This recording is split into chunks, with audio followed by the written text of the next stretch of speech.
we're gonna go over our metal buildings. Every metal building we do, we lay the metal vertical instead of horizontal.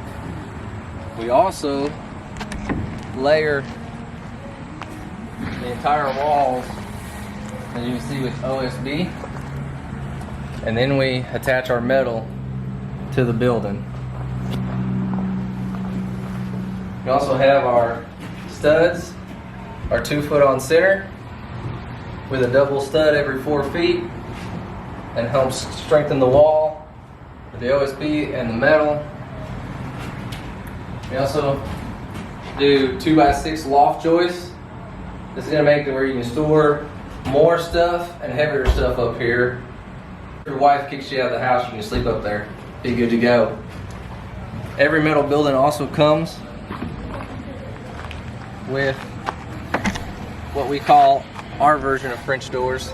This is the premier version of French doors. If you ever order any French door, these are what it'll look like.